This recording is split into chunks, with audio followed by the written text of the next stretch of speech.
ہمارے پیارے رسول صلی اللہ تعالی علیہ وسلم نے بتلائی کہ جب انسان بہت زیادہ عاجزی کرتا ہے نا، بہت زیادہ عاجزی، تو پھر بھی اللہ مان جاتا ہے۔ جب وہ اس کے حضور بہت عجز کا اظہار کرتا ہے، بہت زیادہ عجز کا اظہار کرتا ہے، وہ ڈر جاتا ہے اس سے۔ وَلِمَنْ خَافَ مَقَامَ رَبِّهِ جَنَّتَانِ، فرمایا جو میرے سامنے کھڑے ہونے سے ڈرے گا میں اسے 2 جنتیں عطا کروں گا۔ حضرت بابا فرید الدین مسعود گنج شکر بابا صاحب رحمۃ اللہ علیہ فرماتے ہیں کہ ایک نیک نوجوان تھا، دن کو روزہ رکھتا، رات کو نماز پڑھتا، پر اللہ سے ڈرتا پھر بھی بہت ہی زیادہ تھا، بڑا ہی ڈرتا تھا۔ موت کا وقت آیا تو ماں ہی تھی بس اس کی، تو ماں سے کہنے لگا اماں تو میری ماں ہے، میرے ساتھ 3 وعدے تو کر۔ اس نے کہا پتر تو بتا، آخری ہجکی لے رہا ہے اور اس غریبنی ماں سے تو وعدہ لے رہا ہے، بتا کیا وعدہ ہے؟ تو عرض کرنے لگا اماں جب میں مر جاؤں نا تو میرے گلے میں رسی ڈال کے تو مجھے گھمانا گھر کے صحن میں، اور لوگوں کو کہنا جو رب کی نافرمانی کرے اس کا یہی حال ہوتا ہے۔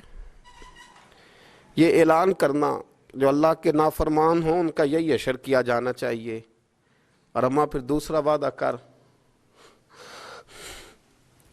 میرا رات کو جنازہ اٹھایا جائے، میں نہیں چاہتا کہ کسی کے منہ سے یہ لفظ نکل جائیں کہ وہ دیکھو اللہ کا نافرمان جا رہا ہے، رات کو میرا جنازہ اٹھانا۔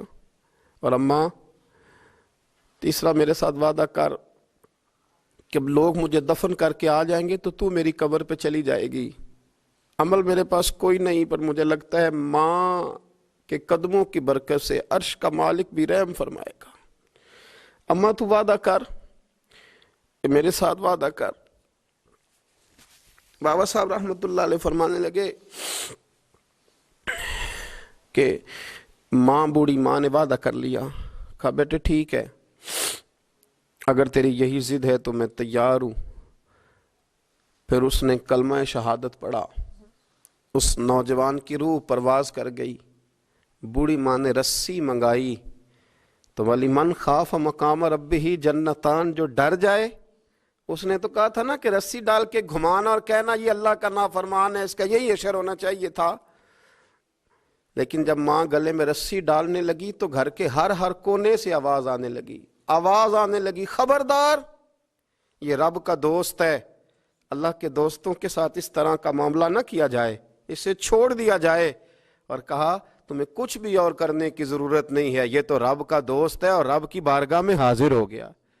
کچھ کوئی بندہ کہے گا کہ یہ تو ایک بابا فرید کا سنایا ہوا واقعہ ہے، سنیے، بخاری میں حدیث ہے، نبی پاک صلی اللہ علیہ وسلم نے فرمایا، حضرت ابو ہریرہ رضی اللہ تعالیٰ عنہ راوی ہیں، حضور فرماتے ایک شخص مرنے لگا تو اپنے بچوں سے کہنے لگا کہ میں جب مر جاؤں تو مجھے جلا دینا، اور پھر میرے جلے ہوئے وجود کو پیس دینا، پھر مجھے ہوا میں اڑا دینا۔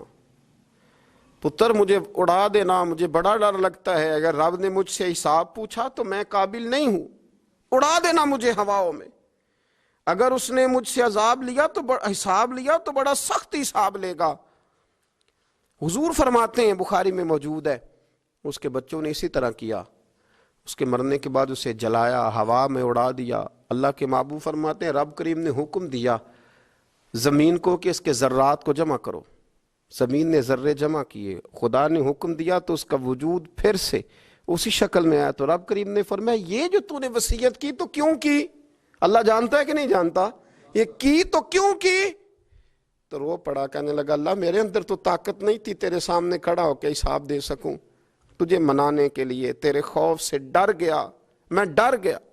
اگرچہ ہمارے بزرگوں نے لکھا ہے کہ آج یہ وصیت کرنا، اس رنگ میں یہ طرز اختیار کرنا درست نہیں، لیکن آپ غور فرمائیے کہ نبی پاک علیہ السلام فرماتے ہیں جب اس نے کہا نا اللہ تجھ سے ڈر کے یہ کیا،